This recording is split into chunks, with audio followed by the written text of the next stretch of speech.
자, 반갑습니다. 우리가 이제 지난 시간에 한나라가 무너지는 걸 봤죠. 한나라가 이제 점점점 중앙 정치는 이제 한무제가 죽고 나서 무너지고 있고요. 그다음에 점점점 경제 면에서는 가축을 쓰기 시작하면서 빈부격차가 심해지고, 그렇죠. 그러면서 이제 드넓은 땅을 가지고 있는 호족들이 등장하기 시작하죠. 그러면서 땅이 없는 가난한 농민들은 더 사는 게 힘들어졌죠. 그러면서 이 가난한 농민들의 삶이 힘들다 이런 것들이 쌓이고 누적되면서 불만이 폭발하죠. 그게 황건적의 난이었죠. 그리고 이제 호족들이 이 황건적의 난을 진압하겠답시고 나서기 시작하죠. 그렇게 나섰던 인물들이 이제 유비, 뭐 조조, 손권 이런 인물들이죠. 그래서 이들이 어떤 경쟁과 갈등, 전쟁의 연속 이런 것들을 조금 더 좀 맛있게 MSG 붙여서 나온 소설이 우리가 알고 있는 삼국지죠. 그 배경이 이제 이렇게 되는 거겠죠. 그래서 위나라, 총나라, 오나라 우리가 이제 기억하는 것처럼 이런 식으로 위나라에는 조조가 있고요. 그 다음에 촉은 사실 이렇게 크진 않아요. 촉은 한 요 정도 보시면 되는데 아무튼 유비가 있고요. 사실 유비도 어떤 우리가 이렇게 알고 있는 드넓은 땅을 가진 호족 이렇게 볼 수는 없어요. 원래는 뭐 돗자리 정수였다 그래요. 근데 유비가 이렇게 나섰던 이유는 어 한나라 건국자가 유방이었죠. 그 직계 후손이라고 합니다. 직계인지 모르겠지만 하여튼 후손이라고 해요. 그래서 한나라를 다시 되살려 보리라. 한나라 황실을 다시 되살려 보리라. 이런 나름의 열망과 의지를 가지고 나섰던 거죠. 그다음에 오나라에는 손권이 있죠. 그래서 이렇게 각자의 세력이 굉장히 어떤 경쟁을 하는 그런 모습을 볼 수 있고 여기서 좀 느껴주셔야 되는 게 보시면 어쨌든 분열되어 있는 상태잖아요. 이 세 나라는 다 한족 국가인데 분열되어 있다고. 그러면 약해지고 있는 거죠. 그럼 아마 북방민족이 밀려내려오지 않을까 그런 생각도 한번 해보셔야겠죠. 그래서 요게 이제 바로 그 얘기죠. 제가 예전에 한번 중국사의 패턴에 대해서 얘기한 적이 있을 거예요. 중국사는 결국 큰 틀에서 봤을 땐 요 패턴의 반복이라는 거죠. 북방민족들 뭐 흉노족이든 선비족이든 여진족, 거란족, 몽골족 이런 애들 다 기본적으로 농사를 안 짓는 유목민족들이잖아요. 그러니까 식량이 부족하다고. 그래서 식량이 조금 더 풍부한 한족의 중국 땅으로 내려오려고 하죠.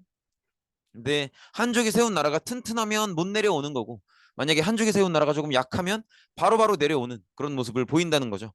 그래서 이 빨간 선을 어떤 만리장성 이 북방민족 유목민족과 한족의 구분선 그렇게 생각해 주시면 될 것 같고 이 둘이 항상 이렇게 경쟁을 하는 모습이다. 이렇게 봐주시면 되겠죠. 어쨌든 우리가 알고 있기로 한나라가 무너진 뒤로 중국은 이렇게 위촉오 조조 유비 손권의 땅으로 분열이 됐다가 요게 이제 진으로 통일된다고 하죠. 요게 조금 의아하실 수 있어요. 위촉으로 분열이 됐는데 통일되는 게 진이라고 하는 게 좀 이상할 수 있는데 아까 지도에서 보시면 알겠지만 사실상 위촉오 중에 현실적으로 가장 강한 건 위예요. 위나라가 가장 강한데 그래서 위나라가 사실상 통일한다고 보셔야 돼요. 통일한다고 보셔야 되는데 위나라 내부에서 왕의 계승 분쟁이 벌어져요. 그런데 그러니까 보시면 위나라 같은 경우에는 조조의 땅이니까 조씨 가문이 왕실에 있었겠죠. 근데 조조의 책사 중에 사마의라고 있었어요. 이거 이름 기억하실 필요는 없는데 조씨 가문들끼리 왕위 계승 분쟁이 있을 때 이 혼란을 이용해서 사마의가 이 조씨 왕권을 무너뜨리고 본인이 진나라라는 새로운 나라를 세웁니다. 이 위나라 땅에. 이해되시겠죠? 그래서 쉽게 얘기하면 위나라가 진나라로 바뀐 거예요. 그래서 사실상 통일하는 건 위나라지만 위나라가 진나라로 바뀌면서 진이 통일을 하게 된다. 그렇게 봐주시면 됩니다. 그다음에 요건 이제 중국 지리의 기본에 대해서 조금 말씀을 미리 드리려고 하는 건데 우리가 이미 봤던 모습이죠. 저희가 이제 중국 지리는 기본적으로 틀이 요거라고 했었잖아요. 지도에 나와 있는 것처럼 이렇게 요거라고 했었죠. 그래서 요게 황하강, 그다음에 요게 양쯔강이다 그런 얘기 했었는데 이 황하강 유역을 화북지대라고 하고요. 이 표현 기억해 두셔야 돼요. 황하강 유역을 화북지대라고 하고 그 아래 양쯔강 유역을 강남지대라고 합니다. 중국사의 지리를 이해하는 기본 틀이에요. 이해되시겠죠? 그래서 이게 중국사의 지리를 이해하는 기본 틀이기 때문에 꼭 기억을 해 두셔야 돼요. 황하강 유역의 화북지대, 그다음에 양쯔강 유역의 강남지대. 그래서 다시 돌아가시면 진나라는 통일은 했지만 그동안 위촉오 삼국지라는 소설이 쓰일 만큼 너무나도 긴 기간 동안 전쟁이 계속됐고요. 그다음에 또 왕위 계승 분쟁도 있었고 이런 문제들 때문에 통일한 뒤에도 굉장히 약해져 있는 상태였어요. 진나라는 한족이 세운 나라니까 한족이 세운 진나라가 약해진다는 건 유목민족이 내려온다는 얘기죠. 그래서 유목민족들이 내려오는데 한두 민족이 내려오는 게 아니에요. 무려 5개, 그러니까 우르르 내려와요. 우르르. 그래서 5개의 민족이 내려와서 지들 멋대로 막 16개의 나라를 세워요. 그걸 5호 16국 시대라고 해요. 16국은 16개의 국가라는 건데 5호는 5개의 유목민족을 얘기해요. 흉노족, 선비족, 저족, 갈족, 강족 그러는데 뭐 민족의 이름들을 외울 필요는 없지만 아무튼 북방민족이 대거 여러 민족들이 내려와서 지들 멋대로 16개의 나라를 우르르 세웠다. 그렇게 봐주시면 되겠습니다. 이렇게 되면 진나라는 기존에 통일되어 있었지만 북방민족이 이 정도로 우르르 내려오면 이걸 감당할 수가 없겠죠. 그렇기 때문에 남쪽으로 도망 내려가게 돼요. 그래서 이걸 나라 이름을 바꾸면서 내려갑니다. 이걸 동진이라고 해요. 그다음에 이 화북지대의 5, 16국 요 혼란스러운 요 상태는 그중에 이 5개의 북방민족 같이 내려왔던 5개의 북방민족 중에 하나였던 선비족이 북이라는 나라를 세워서 통일을 하게 됩니다. 그래서 화북지대에는 북방민족인 유목민족인 선비족의 북이가 있고 강남지대에는 한족 국가가 있는 요 시대를 남북조 시대라고 한다는 거죠. 요걸 지도를 통해서 다시 한번 정리해 보면 이런 느낌이에요. 일단 한 나라가 멸망을 하죠. 이때 한 나라의 멸망의 원인이 됐던 건 기억하시겠지만 황건적의 난이었죠. 황건적의 난으로 인해서 한 나라가 멸망을 하게 되고요. 그다음에 우리가 알고 있는 것처럼 조조, 유비, 손건의 위촉오로 분열이 되죠. 근데 요걸 통일하는 게 사실상 위나라인데 위나라가 나라 이름이 진나라로 바뀐다. 그래서 진이 다시 통일을 하게 됩니다. 근데 사실은 위초고 때부터 조금씩 북방민족은 내려오고 있었어요. 지금 지도 보시면 흉노가 위나라에 많이 침투해 있죠. 그런 걸 얘기하는 거예요. 어쨌든 진이 통일하는데 여기서 봐두셔야 될 게 진나라는 기본적으로 한족 국가예요. 한족 국가고 그다음에 통일된 뒤에도 워낙 오랫동안 전쟁을 했었고 그리고 어, 진나라는 계속 왕위 계승 분쟁도 겪고 있었기 때문에 통일된 뒤에도 굉장히 약화되어 있는 상태다라는 걸 꼭 기억을 해 주시기 바랍니다. 진나라가 통일은 했지만 이렇게 전쟁도 오래 하고 왕위 계승 분쟁도 있었고 이렇게 약해져 있는 상태이기 때문에 이 틈을 노리지 않고 이 틈을 노려서 북방민족이 바로바로 내려오는 거죠. 그래서 진나라가 이렇게 통일을 한 상태였지만 얼마 가지 않아서 북방민족이 이 진나라가 약해진 틈을 타서 바로 내려오게 됩니다. 그래서 우르르 내려와서 5개의 민족이 우르르 내려와서 16국 16개의 나라를 세우게 된다. 이걸 5호 16국 시대라고 부르는 거죠. 그래서 이렇게 북방민족이 우르르 내려와서 화북지대에 모여서 살게 되는 거죠. 요 지대에.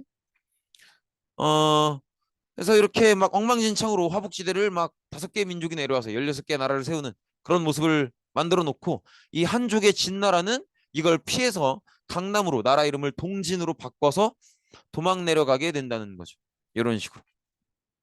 이해되시겠죠? 그리고 이 화북지대의 북방민족의 혼란스러운 이 556국 시대는 선비족의 북위라는 나라가 통일을 하게 된다라는 거죠.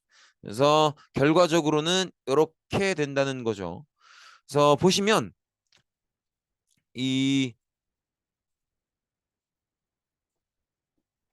보라색 영역 여기는 이제 선비족의 북위 즉 북방민족의 국가고 여기가 이제 황하강 유역의 화북지대겠죠. 그다음에 이 초록색 요 영역은 어디니? 요 영역은 이제 강남지대 양치강의 강남지대고 한족 국가가 있는 곳이죠. 그래서 화북지대의 북방민족 강남지대의 한족 이렇게 남북조 시대가 시작되었다. 이렇게 보시면 되겠죠.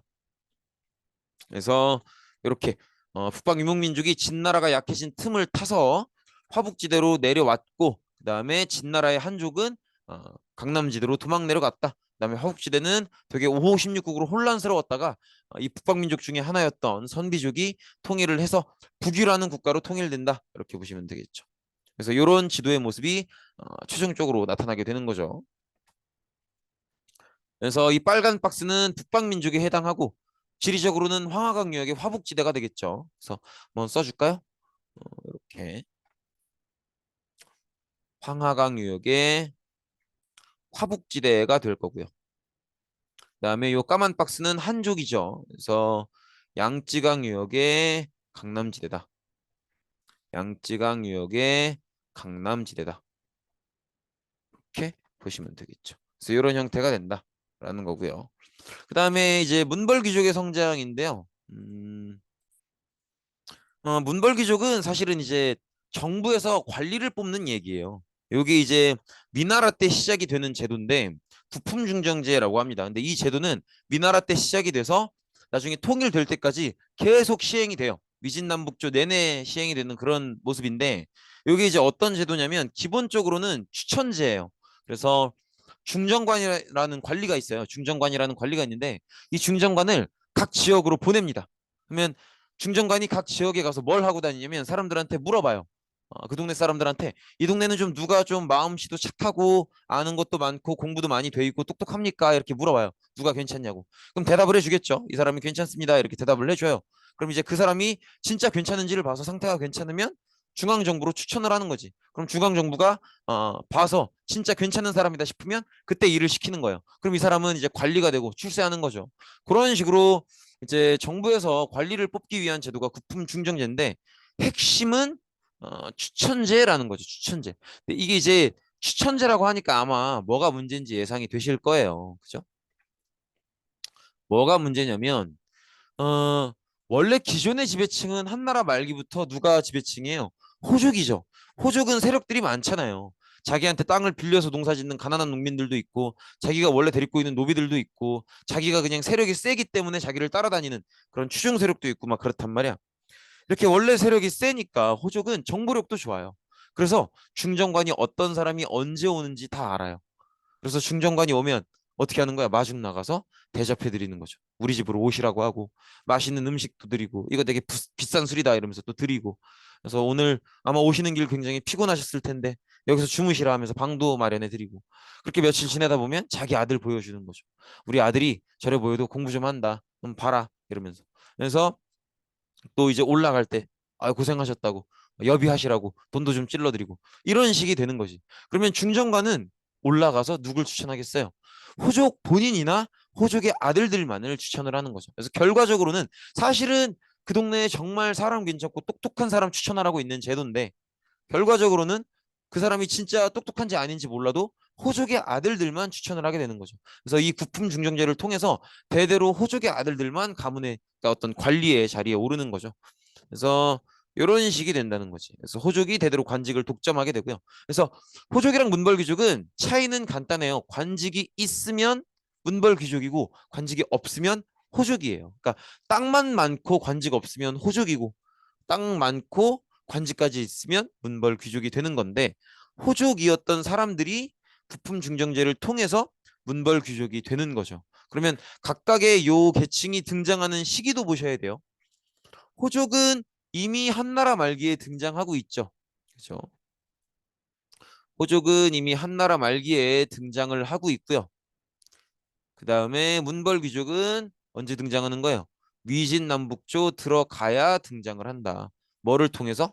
구품중정제를 통해서 이렇게 봐주시면 된다는 거죠. 이렇게 보시면 되겠고 꼭 기억해 두세요. 그다음에 이제 문화적인 면을 얘기하는 건데 사실 요거 잘 봐두셔야 되는 게 요거 이해하기가 조금 힘들 수 있는데 우리가 그런 얘기 했었죠. 지금 이렇게 황하강, 양쯔강 얘기하면서 화북지대, 강남지대 이런 얘기하면서 북방민족이 이제 내려오고 그래서 한족은 다시 내려간다 이런 얘기 했잖아요. 근데 잘 생각해 보시면 한족의 진나라가 남쪽으로 내려가서 남조가 된다 이런 얘기잖아요. 근데 이때 내려갈 때 화북지대 내려가기 이전에 기존에 화북지대에 굉장히 많은 한족들이 살고 있었을 텐데 이 한족들이 한 명도 빠짐없이 다 내려갔겠어요? 아니란 말이에요. 그래서 우리가 사실 한족이 내려갔다라고 하는 건 한족의 정부가 내려갔다는 거예요. 모든 사람들이 다 내려갈 수는 없어요. 오히려 남아있는 사람들이 더 많아요. 왜냐면 내 고향에 대한 애착이 있으니까. 그 얘기는 이 화북지대를 북방민족이 다 들어와서 차지하고 그 와중에 북방민족 중에 하나였던 선비족이 북이라는 국가를 세워서 통일을 하는 거잖아요. 그러면 이 북이라는 나라가 통치해야 될 이 화북지대의 여러 주민들 중에는 한족도 있다는 거지. 오히려 한족이 인구가 제일 많아요. 왜냐 안 내려간 사람들이 많은 거죠. 그래서 북인은 한족도 지배를 해야 되는데 한족의 인구가 워낙 많다 보니까 이런 생각을 하는 거예요. 한족의 어떤 문화나 제도를 완전히 외면하고서는 부드럽게 통치할 수가 없겠다. 그러니까 한족이 화북지대에 여전히 많이 남아 있으니 한족의 어떤 문화와 제도, 문물 이런 것들을 어느 정도는 반영해야겠다. 이렇게 생각을 하게 되는 거죠. 근데 사실은 뭐가 있냐면 북방민족들은 한족에 대해서 약간의 문화적 열등감이 있어요. 그러니까 이렇게 봐주시면 돼. 북방민족 애들은 맨날 이제 천막 치고 다니고 막 이러잖아요. 근데 그렇게 하다가 가끔씩 이렇게 중국 땅에 내려와서 한족 사람들이 사는 모습을 보면 일단 눈에 보이는 게 건물이거든. 막 어마어마한 기와가 올라가 있고. 요거 이제 약간 굉장히 발전된 문물을 보면 뭐 그런 어떤 위축감을 느끼잖아요. 그런 것처럼 어떤 북방민족은 한족에 대해서 우리 북방민족이 싸움은 더 잘할지 몰라도 어떤 문화적인 수준이나 멋은 한족이 조금 더 높은 건 사실인 것 같다. 이런 일정한 열등감에 사로잡혀 있다는 거죠. 그래서 약간 한족의 어떤 문화적인 수준을 부러워하기도 하고 막 그런 것들이 좀 있는데 그 극단에 가 있는 양반이 바로 이 황제예요. 황제 이름을 기억하실 필요는 없는데 효문제가 그게 조금 심했습니다. 얘는 당연히 선비족 부귀의 황제니까 혈통적으로 선비족인데 근데 얘가 어릴 때부터 별명이 한가의 아들이에요. 한가의 아들. 그러니까 그만큼 한족에 대한 본인의 어떤 부러움과 애착, 그렇게 되고 싶다 이런 마음이 있는 거죠. 그래서 얘가 황제로서 했던 정책들을 보면 그게 조금 심하다 이런 느낌도 드실 거예요. 그래서 보시면 얘가 이제 효문제인데 조금 심하긴 심해요. 한족의 문화를 제대로 배우고 싶어서 수도까지 한족 한복판으로 내려와요. 이런 식으로. 낙양으로 내려오고 그다음에 니은, 리을, 미음 보시면 더 심하다고 느낄 거예요. 일단은 자기가 선비족인데도 선비족의 언어와 복장을 금지시키고 오로지 한족의 언어와 복장만을 쓰게 합니다. 여기서부터가 문제가 심각하죠. 어, 그다음에 이게 약간 어떻게 보시면 되냐면 왜 우리나라에서도 보면은 괜히 우리말로 할 수 있는 대화인데도 괜히 막 영어 쓰는 경우들 되게 많이 있죠. 막 래퍼들 보면 막 그냥 안녕 잘 지냈어 이러면 되는데 헬로 왓츠 업맨 막 이러잖아요. 이런 것들을 얘기하는 거예요. 이런 식으로. 사실 이게 막 래퍼들만의 문화도 아니야. 직장인들도 보면은 약간 우리 선생님들도 그런 거 있는 것 같아. 약간 우리말로 충분히 할 수 있는데도 괜히 영어 쓰는 경우들이 있거든요. 예를 들면은 뭐 이렇게 뭐 이미 확정됐다. 오늘 확인 받는다. 그러면 한번 확인 부탁드릴게요. 이러면 되는데 컨펌 받는다. 막 이런 식으로 얘기하고 막 조금 그래요. 이게 잠깐 보류하고 생각하죠. 이러면 되는데 홀딩하죠. 막 이런 식으로 얘기하고 약간 그런 것들이 있단 말이에요. 괜히 쓸데없이 영어 쓰는 게 좀 있어요. 안건을 올립시다. 이러면 되는데 막 어젠다. 막 이런 식으로 얘기하고 그런 것들이 좀 있는데 아무튼 그런 식이 되어 간다는 거죠. 복장도 마찬가지고요. 근데 여기는 아예 못 쓰게 하니까 그다음에 이름도 아예 한족 스타일 이름으로 바꾸게 하고 그다음에 더 심한 걸 리을 아예 한족과의 혼인을 장려해요. 그러니까 아내를 한족으로 맞이하게 하는 거죠. 그러면 어떻게 되겠어? 그럼 아예 가문 자체가 조금씩 선비족 가문이 아니게 되어버리는 거죠. 혈통 자체가.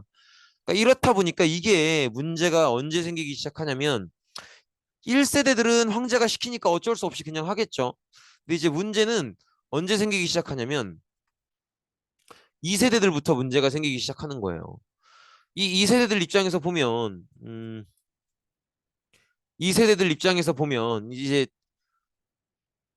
내가 태어났을 때 우리 부모님은 뭐 얘는 잘 모르겠죠. 우리 부모님이 선비족인지 한족인지 모를 거 아니야. 아직 어리니까. 근데 우리 부모님이 다 한족의 이름을 갖고 계시고 엄마는 한족이라고 하고 그죠? 그리고 한족의 언어와 한족의 복장을 쓰고 입고 한단 말이에요. 그러면 새로 태어난 아이가 우리 엄마는 실제로 한족인 것 같고 우리 아빠는 뭐 선비족이라고 듣긴 들었는데 두 분 다 한족의 이름을 쓰시고 또 한족의 말을 쓰시고 한족의 옷을 입는단 말이야. 그럼 스스로 선비족이라고 생각하겠어, 이 자식이? 아니겠죠. 그런 시간들이 3대, 4대 그렇게 이어지면 선비족이 있는데 없어지는 거예요. 선비족이 분명히 멸망한 적이 없는데 선비족이 한족 속에 완전히 쭉 흡수돼서 사라져 버리는 거지, 문화적으로. 이런 현상이 발생한다는 거죠. 그렇게 보시면 되겠고, 그다음에 어 남조는 일단은 어떤 모습이 보이냐면 아무래도 화북지대에서 강남으로 대규모로 인구가 내려갔잖아요. 이렇게 기억하시겠지만 요거 기억나시죠? 그래서 화북지대에서 강남지대로 대규모로 인구가 내려갔는데 내려가기 전에 강남지대도 원래 사람들이 살았을 거 아니에요. 근데 화북지대에서 갑자기 내려가니까 조금 갈등이 생길 수밖에 없겠죠.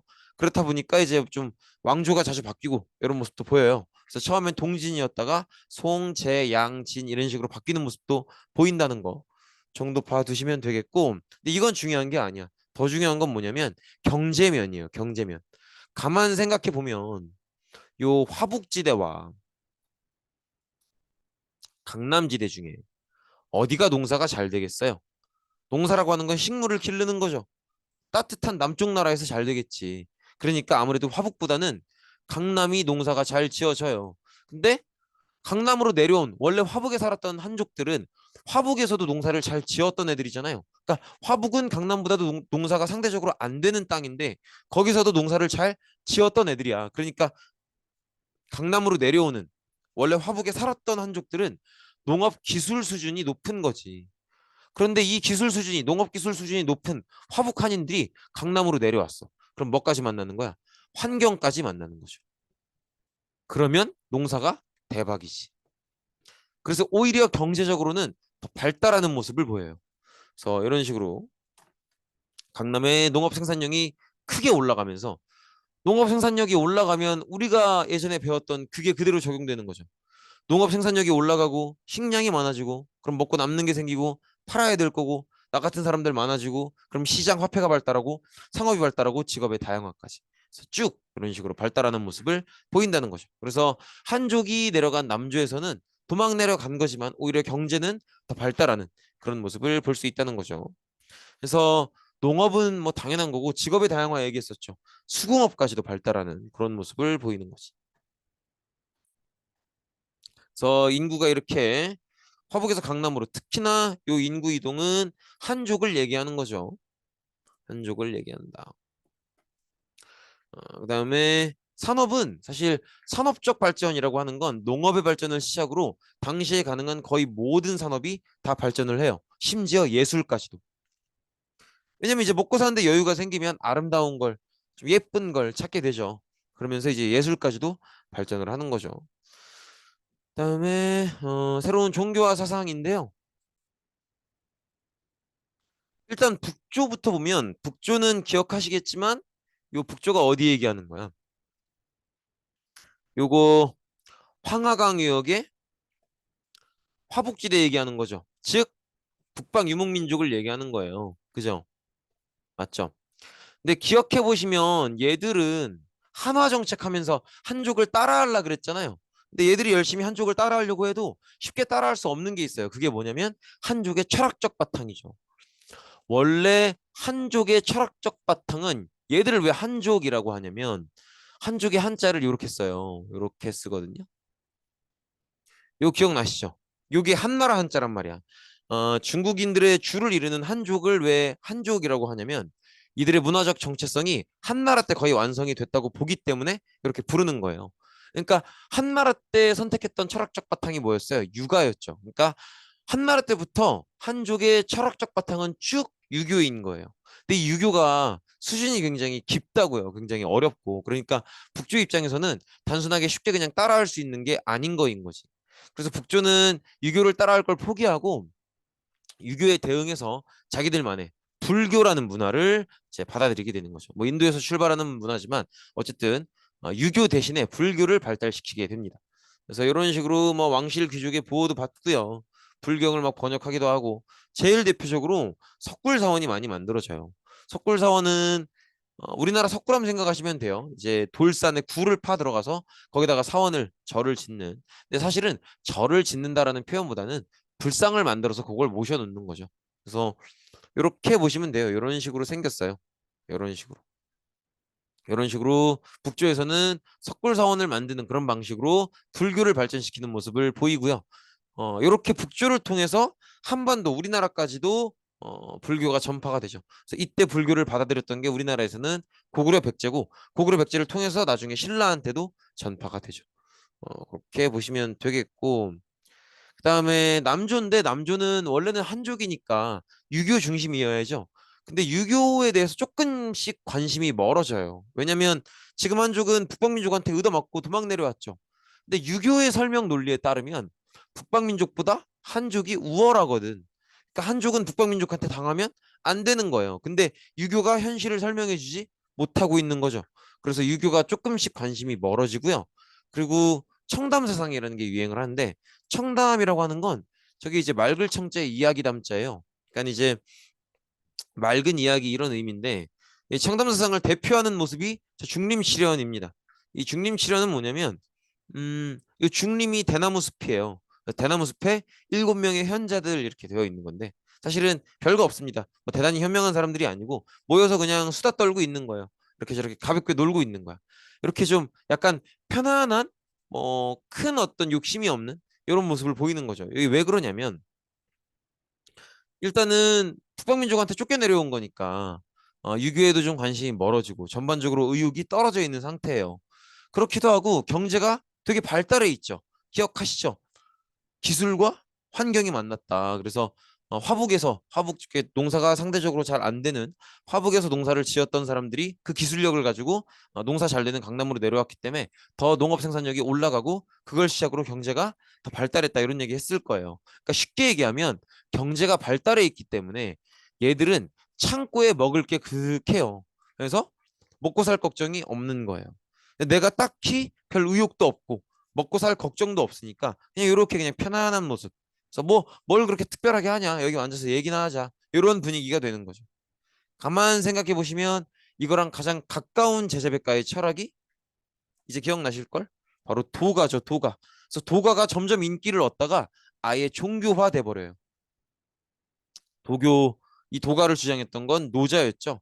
근데 왜 노장 사상이라고 하냐면 노자랑 거의 같은 시기에 비슷한 주장을 하는 사람이 장자라고 있어요. 그래서 그 둘을 묶어서 노장 사상이라고 하는데 아무튼 우리가 봤었던 그 도가가 요때 이제 인기를 많이 끌면서 아예 종교화되죠. 그걸 이제 도교라고 합니다.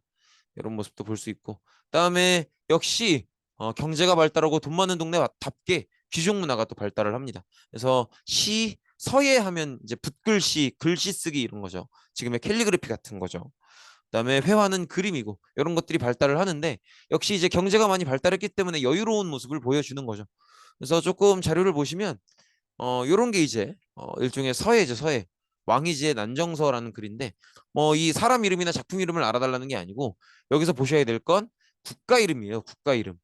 국가 이름을 보시면 국가 이름 보시면 어허, 동진으로 돼 있죠. 동진.